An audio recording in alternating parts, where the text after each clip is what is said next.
And another good afternoon. Welcome back to AM 1410 WRMN here in Elgin. It's Wednesday, the second Wednesday of the year, 2012. And guess what we do on Wednesdays? We look great on Wednesdays, don't we, Laura? I hope so. We are helping everyone to lose weight fast, get rich quick, and look young forever. This is the Laura Dion-Jones show. Jeez, I can't talk today. I feel like... Me. I was gonna say it, so thank you for stepping in there. Laura, you look great today, as always. How you doing? I'm fine. I'm fantastic. I also heard today's the last day of spring. I heard that same rumor, too. It's not just a rumor, then, if we both heard it. Oh, no, and we heard it from different sources. Okay. Winter storm coming tonight, but aren't we glad we don't live in Cordova, Alaska? What's going on in Cordova? 15 to 18 feet. Well, let me just say, that was a big story, but you think of Alaska, I think of snow. Not like that. So be it. Well, snow is snow. Yeah, but if we don't have snow, the whole earth is changing. So they have snow. Yeah, but they got like 15 feet. I saw the CBS crew spent a week there. At once they got the National Guard out shoveling off the roofs, and you know, it's when they were broadcasting from Anchorage, and man, the snow was up to the guys' armpits in Anchorage. So don't scare the populace. Snow in Alaska. What's next? All right. This is a little off topic for the Laura Dion-Jones show, but this morning during the wake up call, Roy Rankin sat in for Michael Green, and Roy said he couldn't wait for it to snow. He got this new snowblower that was used last year during the blizzard. Remember the blizzard last year? It took the person who owned the snowblower 12 minutes to do his driveway after all that snow we got, because he's got this big industrial size, big Tim Allen kind of. I was going to say, it sounds like Tim Allen. Yeah, so he can't wait for it to snow. Some folks here in Elgin are actually looking forward to this. Wow. I am, and you know why? Why? Because I have brand new snowshoes that I'm dying to use. Oh, really? Wow. I figure, you know what? I can't ski anymore. I can't cross country. I can't downhill because of my injuries and everything. So I thought, snowshoes. Are they like the tennis racket snowshoes? Yeah, but they're real cool. They're like aluminum or something, and you can rent them at any bike and ski shop around town and in St. Charles, and y'all should come snowshoeing. Wow, and Roy likes snow so much. I think he lives in Huntley, so let's ship it all to Huntley then. Let Roy take care of it. Where does Roy? Does he live in Sun City? Close to it, not too far. Okay, because we have some Huntley-ites here. I'm going to introduce in a second. But Mitts on the March, huh? Yeah. Mitt Romney, we got any kind of thoughts on that? Mitts on the March. I thought that was a new... I'm in that particular movie. Mitts on the March. I thought it was a new AC/DC. I thought we're raising... That's right. Well done. That's even better. We should suggest it to them. Maybe they'll give us a royalty. Yeah. Sure. Well, I got to tell you something. My new Commit to Get Fit, Elgin's Biggest Loser 7 class at the Center of Elgin, which began last Wednesday evening, is absolutely terrific. I saw a lot of Facebook chatter about it. You did? Well, Lori Faith was tell. there. Yeah, Lori Faith was Gibson Ayala was there, so that means that instant Facebook patter. I forgot about She had photos and everything. No. Yes, she was signing in. It's on her Facebook page. Oh, geez, I'm going to have to take a look at that. Is she a member? She joined us? She joined up, yeah. She wants to lose, she wants to lose about 20, and she quit smoking, and I mean, Lori Faith, I'm sorry if we're putting it out in the street here for you. I guess so. She Jeff's looks good the to one us. who brought it up. I was going to ask well, we'll just say you'll she looks fabulous, she but sure you know does. what? She wants to lose 20 more. She wants to keep a grip. She feels she put 20 on by stopping smoking. I know that More goes. power to you, because 20 leads to 30. I know she smoked, did you? No, but you'll get lots of social media coverage with her, so it's good. Well, you know something, for all those people who wanted to join us and didn't for whatever reason. Now, I'm not looking at you. You looked right at me. I just happen to be looking straight ahead, and you are straight ahead for me. Is that what it is? Yes. Okay. But no, there were several, and they just kind of couldn't bring themselves to commit to get fit yet, you know, and with all their crabbing and moaning, I'm sorry. So, you know, let's hope that you get in on the next one that starts the very beginning of March. Nice. So nice. Too late to join now? Couldn't they join in week 2? They could join, but you want to know something? Some of them are coming week 2, and one's coming week 3 because they have been traveling. But most of them are recommits. Okay. And That's so good. they know the drill. Pretty much. What they might not know is it's happening at the Center of Elgin this time around. And we're doing a lot of new things. I'm introducing a lot of new things, a lot of different meditations, walking stuff. It's really cool. And you got Dr. Sweat involved. I know. Yeah, that's great. Listen, I think I'm going to call today's show Seniors Soaring to New Heights. Good. And you'll see why in a moment, but this is not for seniors only, because you know what? We're all going to be there someday. Mm-hmm.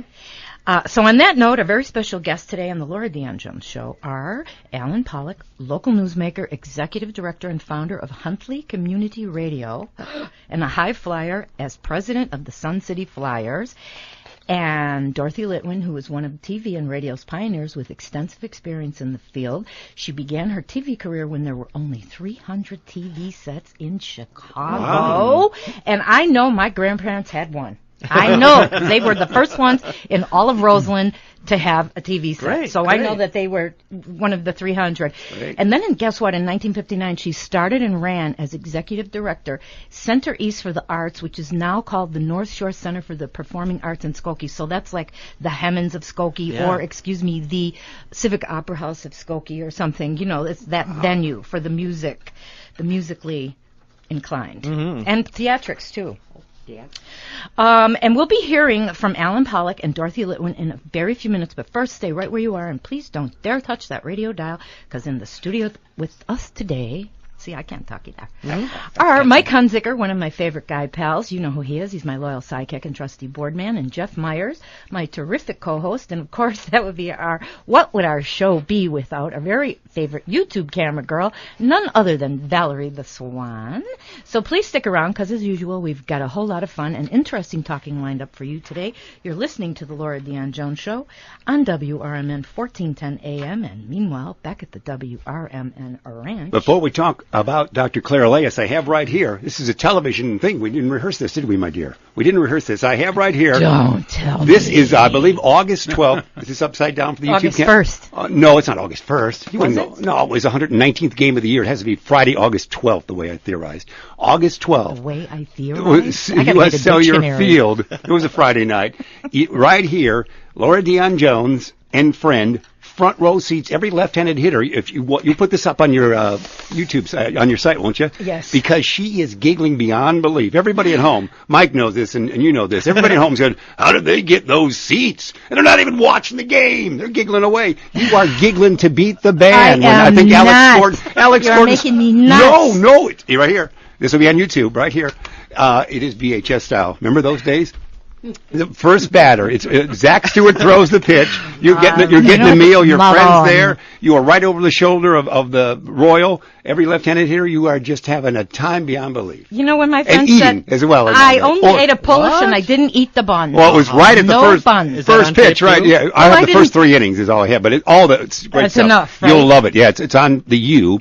And the White Sox right there. I'll bring it back to you. No, you can Thank keep you it. so much. Put it up on the airwaves. I will do with your that. magic airwaves, man. And you know something? My friend said to me, I just want to let you know that we're gonna be in the first row behind. Could we get those seats in Mike and myself once this year? Play your cards right. I don't know. I have to inquire. We could giggle on the air, couldn't we? We could try. Yeah. How about So he says every time there's a left-handed batter, you're going to be on the TV. Yeah. And I thought, how many left-handed batters can there be? Half of both Oh, they teams. all were. Half of both teams. I thought you were part of the Juan Pierre family. And do you want to know something? It was so close. I couldn't separate you two.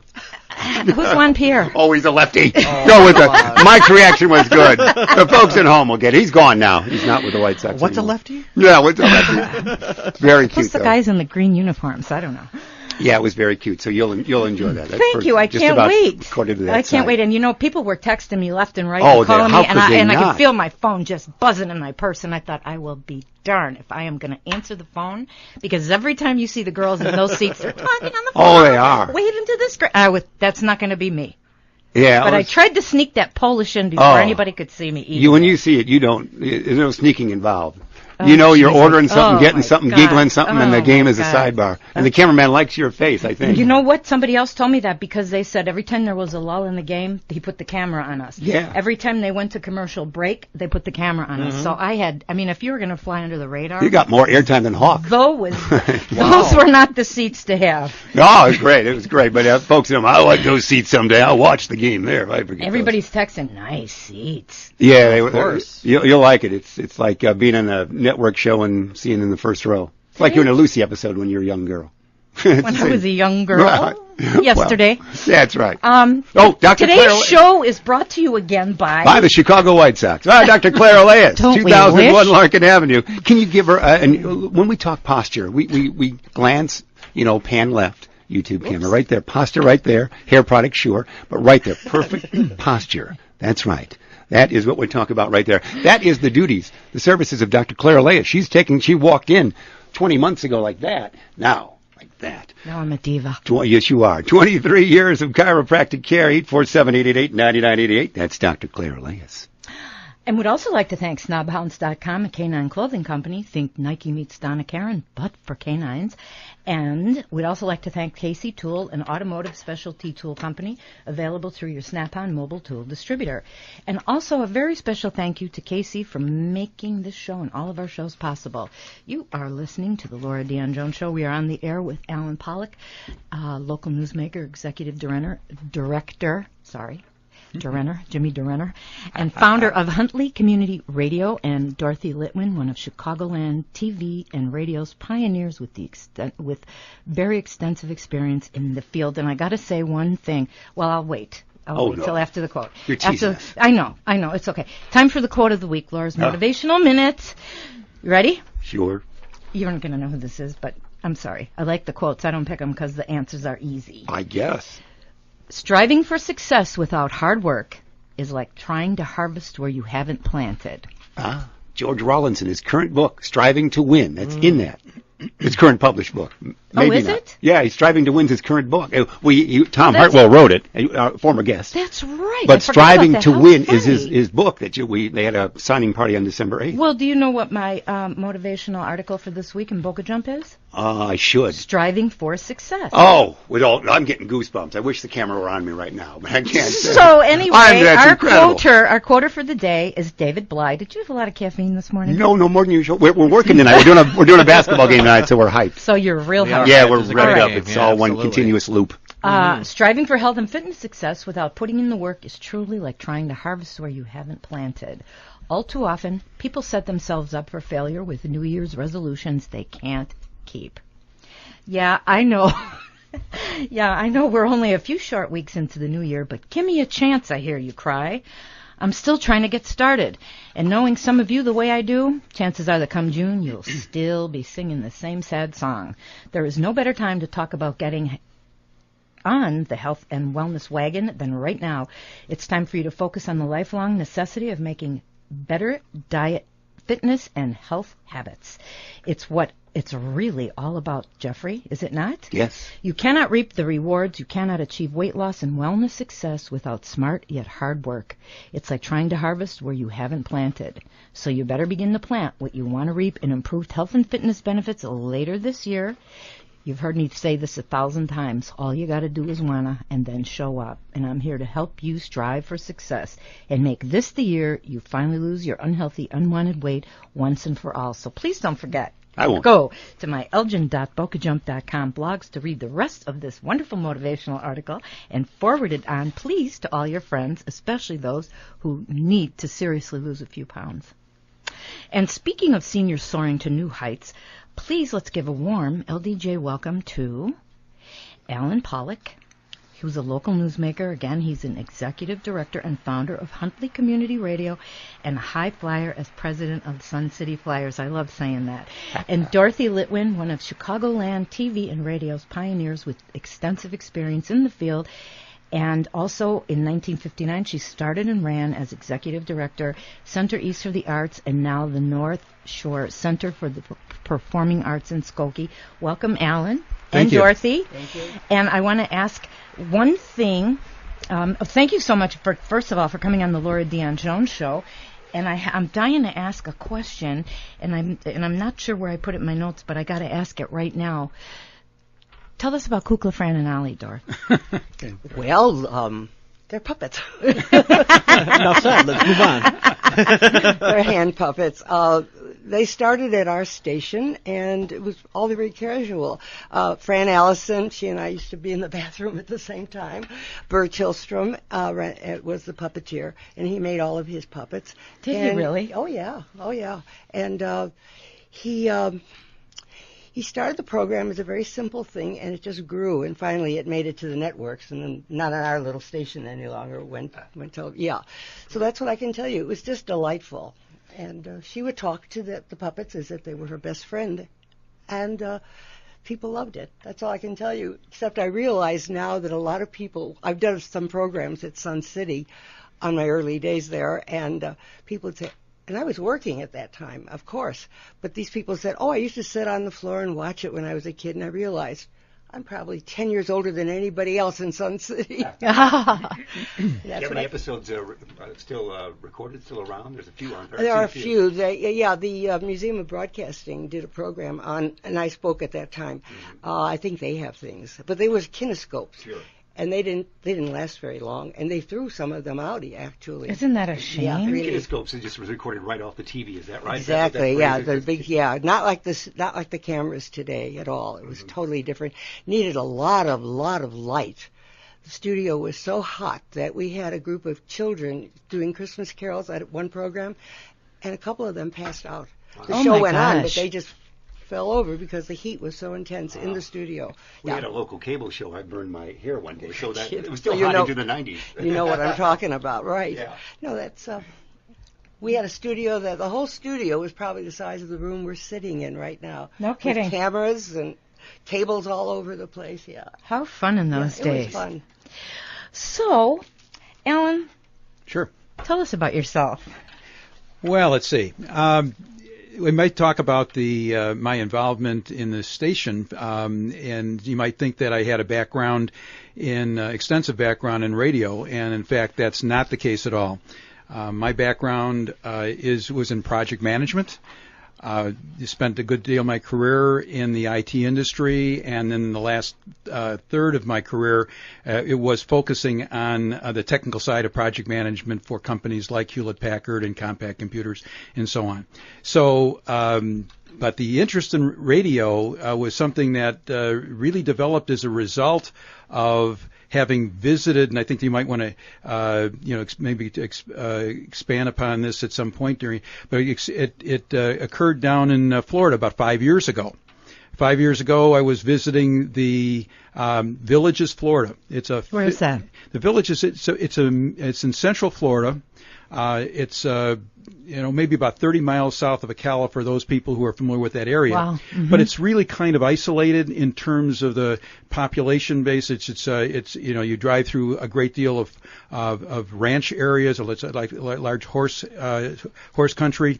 John Travolta's estate is up there. Exactly. Yeah. Exactly right. Yeah. But this community really caters to the 55 and older adult communities, and this is much larger than the Sun City community that we have in Huntley.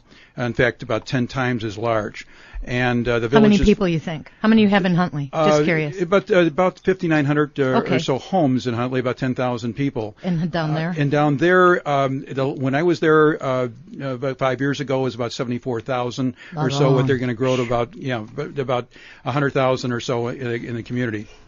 So anyway, I was down there, and my wife and we were spending some vacation time in that community, and what really impressed me about what that community had to offer was not only having so many activities, but they had their own radio station, their own TV station, their own local daily newspaper. But both the TV and the radio station were very professionally run. And I would say the TV station reminded me of like watching Channel 5 in Chicago. No kidding. But, it was very, very sophisticated, very professionally organized. The radio station was much like that. It was an AM station, but because of the community itself and primarily not much around that community, it focused on the community. And outside programs or things like that? Not really. It really focused. It was a great deal of music that were directed towards the genre of music that would interest people in that age group. Which would be? Well, 50s no Black music. Sabbath, huh? I don't think so. None of them. Big no band, hard rock, so. Big band. A lot of big band, sure. Folk music for some. So what I found interesting is that a lot of the programming was broadcast within the main shopping areas, a lot of the public areas, in addition to being made available in the homes themselves. And at the time, I thought, wouldn't this be a major enhancement to the lifestyle within Sun City? And I came back with that idea. And before I had left, actually, I visited with the station manager of the station down there. Okay. And I recognized it was an AM station. It was actually owned by a radio conglomerate that was in that area that had a station, an outlet there, although again it was locally based. And I said, I would like to have this type of this station available in our community, but we're not going to start an AM station. Is there anything of it that might be work for us? That's when I heard about the concept of low-powered FM, which is basically it's an FM. It's on the FM dial, but it broadcasts at 100 watts, which is very, very small, and no higher than a. So how far is it going to go? It's going to go about 3.5 to 5 miles without degradation in the signal, which would have been perfect for our community and frankly the Huntley community at large. Well, are you going to keep on the internet?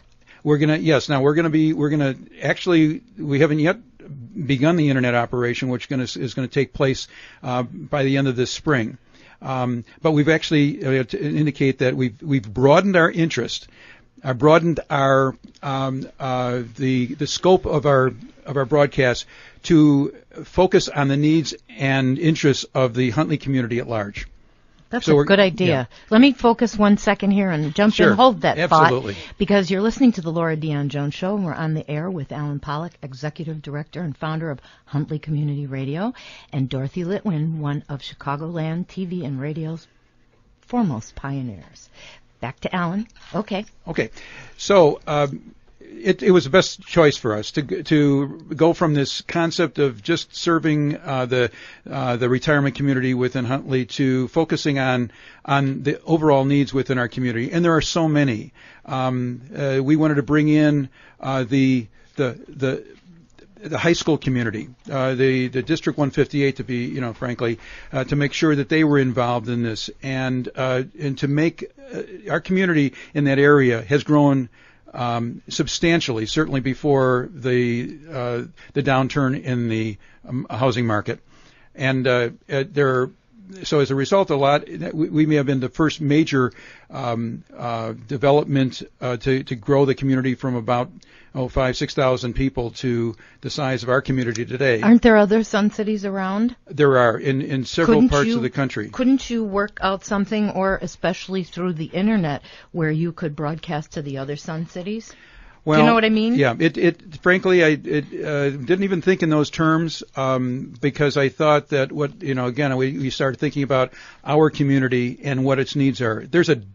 Frankly, until just recently, there's been a dearth of media coverage within our community.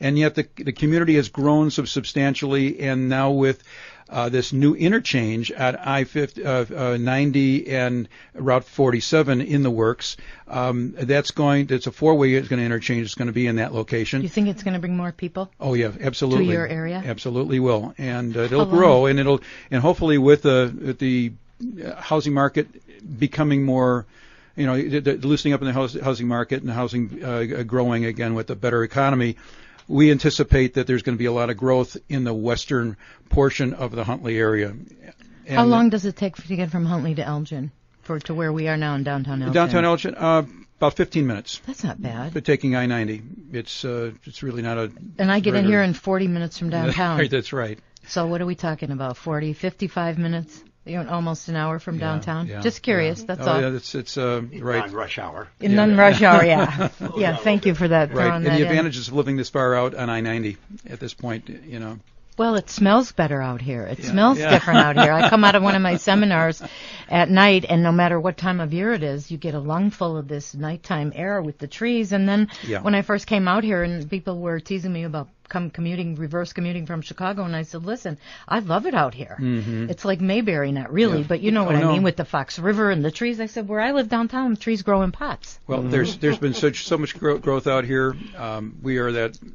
We've expanded in terms of business opportunities out here. If you think about Randall Road and what it was like 10 years ago and what it is like today with all of the shopping community areas that are available to the community, it's a growing, everything's growing. Yeah, sure. Yeah.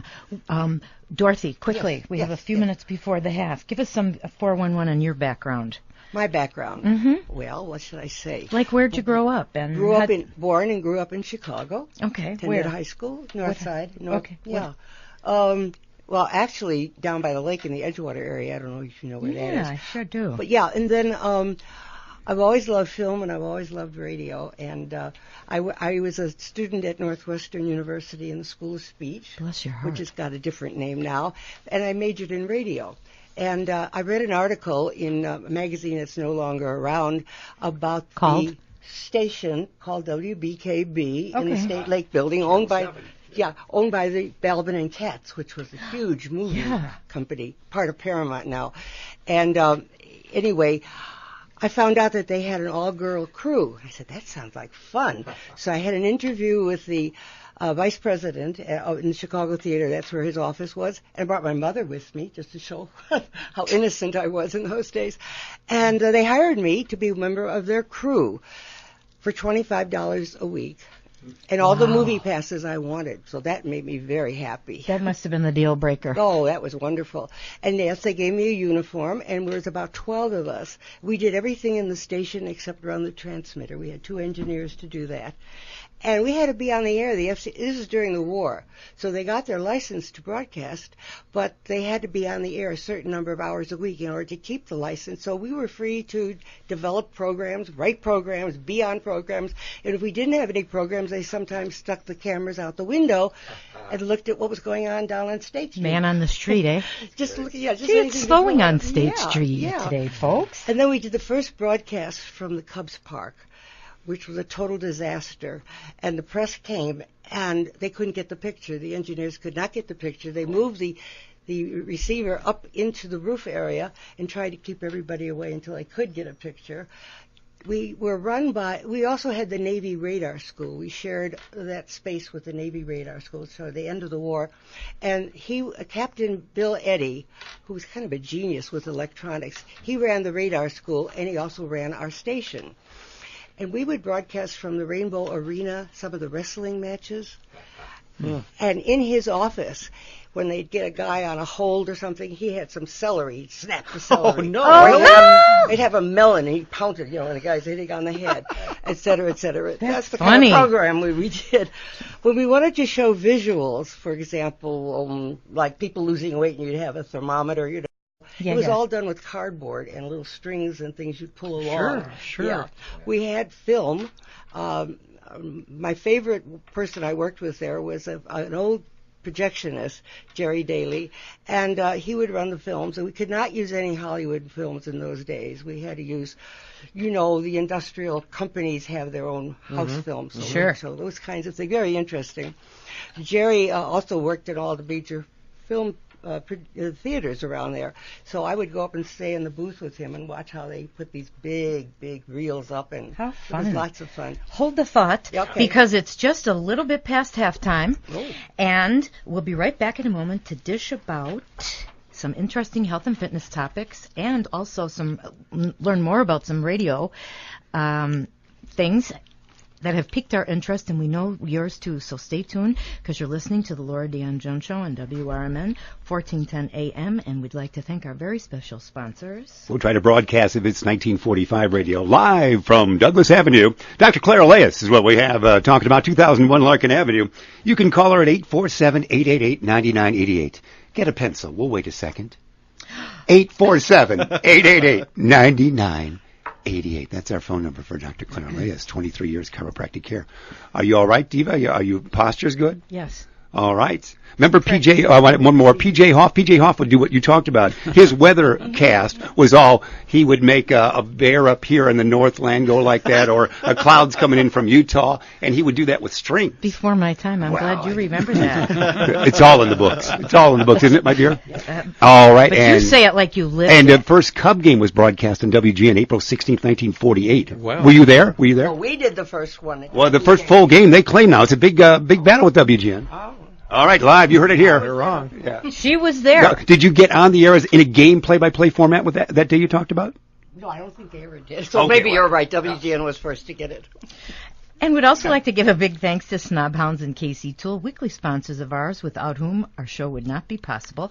Thank you for listening to the Laura Dion-Jones Show, and we're on the air with Ellen Pollack, Executive Director and founder of Huntley Community Radio, and Dorothy Litwin, one of Chicagoland TV and radio's pioneers with some incredibly fun stories.